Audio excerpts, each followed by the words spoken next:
بل تؤثرون الحیات الدنیا والآخرۃ خیر وابقیٰ کلا بل تحبون العاجلہ وتذرون الآخرہ، تم اس عاجلہ کو پسند کرتے ہو، اس دنیا کی زندگی کو تم ترجیح دیتے ہو، جبکہ آخرت ہے جو باقی رہنے والی ابدی۔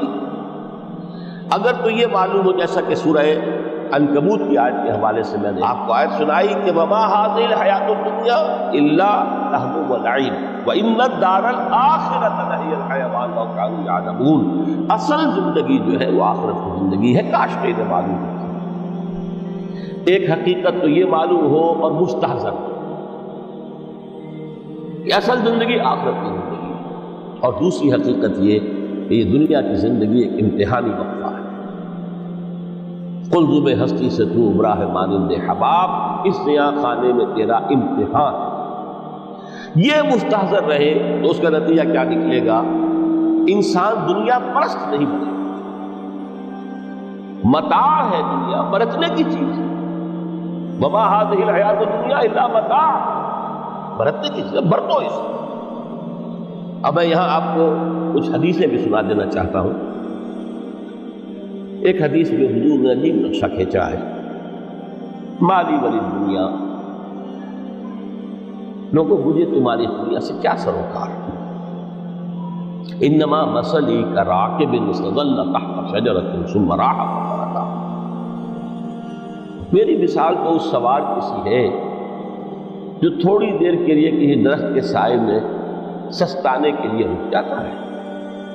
وہ اس درخت کو اپنی منزل نہیں سمجھتا، اپنا گھر نہیں سمجھتا، تھوڑی دیر کا سستانا ہے، پھر وہ اس درخت کو چھو خیر بات کہتا ہے، اپنا راستہ لیتا ہے، اپنی منزل کی طرف رواں ہو جاتا ہے۔ بس اتنا تعلق، منزل یاد رہے۔ چنانچہ ایک دوسری بڑی پیاری حدیث ہے، بہت مختصر بھی ہے، انما الدنیا خلقت لکم وانتم خلقتم للآخرہ، دیکھو یہ دنیا تمہارے لیے بنائی،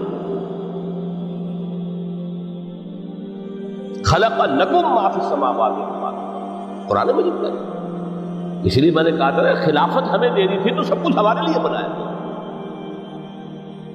یہ محفل سجائی گئی ہے ہمارے لیے، یہ سب ہمارے لیے بنایا گیا، پورے عالم کو مسخر کیا گیا ہمارے لیے، سخر لکم، سورج بھی چاند بھی ہر چیز تمہارے لیے مسخر کی۔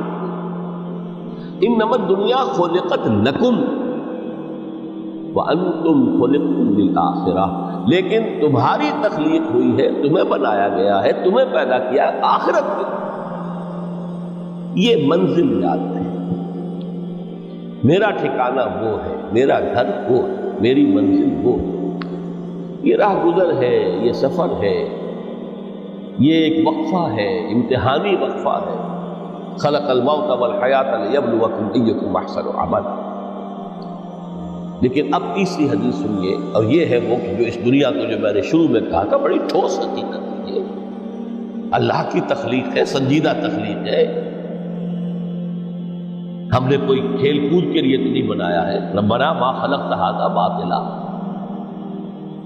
حضور فرماتے ہیں الدنیا مزرعۃ الآخرہ، دنیا آخرت کی کھیتی،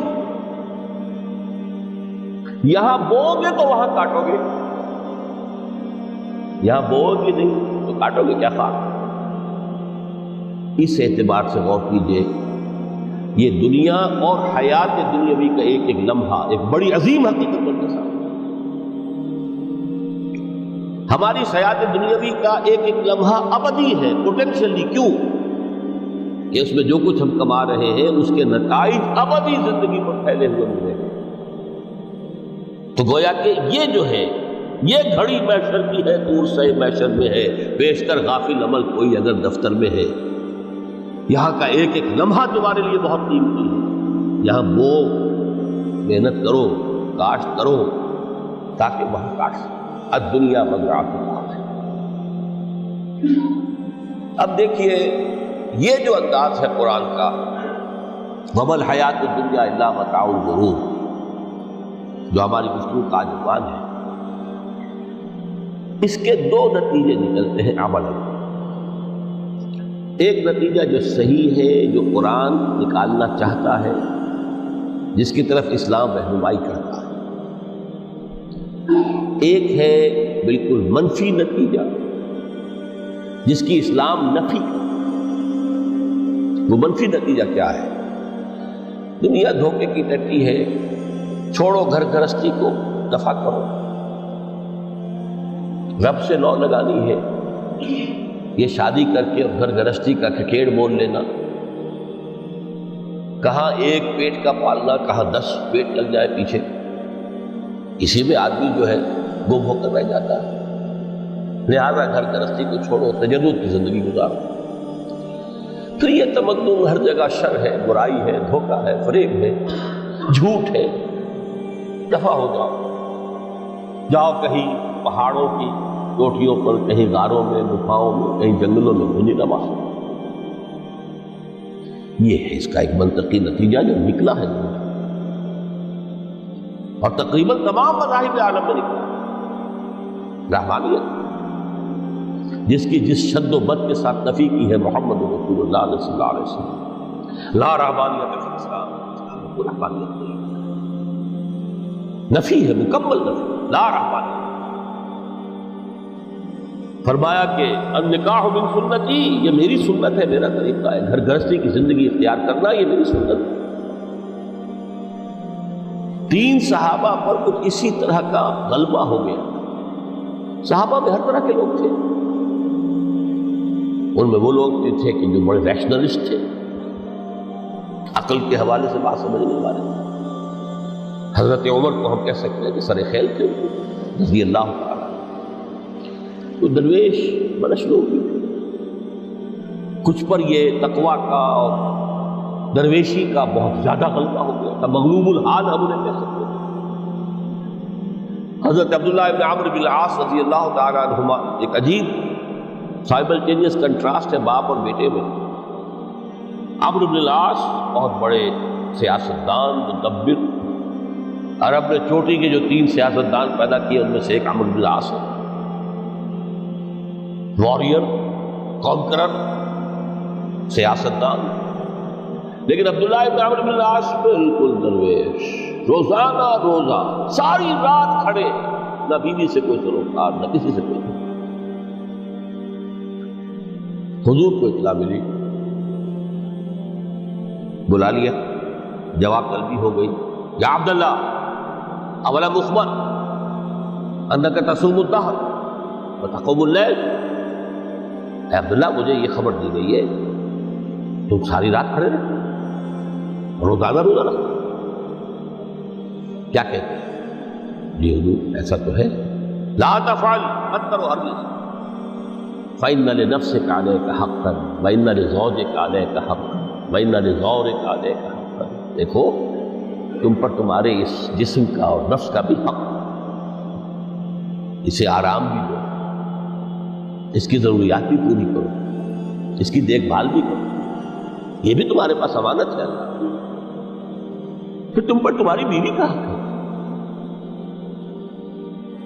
کسی صحابی نے دیکھا تھا حضرت عبداللہ ابن عمرو بن العاص کی بیوی کو کہ وہ بالکل جیسے کہ میلی کچیلی حالت میں تھی، پوچھا ہی کیا حال بنا رکھا؟ ان کا کہ آپ کے دوست کو تو کوئی غرض ہے ہی نہیں سے، ظاہر بات ایک مسلمان بیوی اور کس کے لیے وہ سگھار کرے، شوہر ہی کو کوئی دلچسپی نہ ہو، سے غرض ہی نہ، لا تفعل، رات کو سو بھی، دیکھو مجھے میں رات کو سوتا بھی ہوں، نماز پڑھتا بھی ہوں، میں روزے رکھتا بھی ہوں، نماز بھی کرتا ہوں، دیکھو زیادہ سے زیادہ ہفتے میں 2 دن روزے رکھ لیا کرو۔ حضور مجھے اور تھوڑی سی زیادہ، اچھا 1 دن ناغا، 1 دن صوم داؤد، اس سے آگے کی اجازت۔ اسی طرح 3 حضرات سراس رحمت آتا ہے حدیث میں، بخاری شریف کی روایت ہے، ان پر بھی کوئی ایسا ہی غلبہ ہوا رحمانیت کا، ترک دنیا کا۔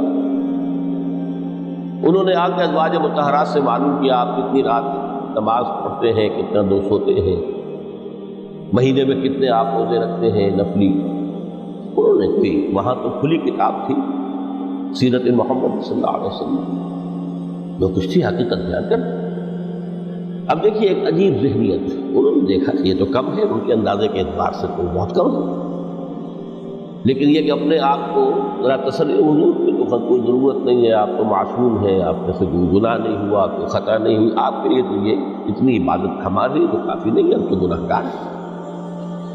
ایک نے عہد کیا کہ میں کبھی نہیں سوؤں گا، رات بھر کھڑا ہوں، دوسرے نے کہا کبھی ناغہ نہیں کروں گا، ہر روز روزہ رکھوں گا، تیسرے نے کہا میں شادی بیاہ کے کھکھیڑ میں پڑوں گا، حضور کو اطلاع مل گئی، طلب فرمایا، ڈانٹا، آپ لوگوں نے یہ کہا ہے؟ جی ہاں یہ کہا تھی، واللہ خدا کی قسم میں تم میں سب سے بڑھ کر متقی ہوں، لیکن میں رات کو سوتا بھی ہوں، نوافل روزے رکھتا بھی ہوں، نازل میری گھر گرستی کی زندگی ہے، میری بیویاں ہیں۔ من رغب عن سنتی فلیس منی، یہ ٹکڑا جو جوڑ دیا جاتا ہے نکاح کے خطبے میں اس حدیث کے اس ٹکڑے کے ساتھ، یہ دو علیحدہ حدیث ہے بالکل، النکاح من سنتی، اور یہ ٹکڑا اس طویل حدیث کا ہے، من رغب عن سنتی فلیس منی، جو میری سنت کو پسند نہیں کرتا پھر اس کا مجھ سے کوئی تعلق نہیں۔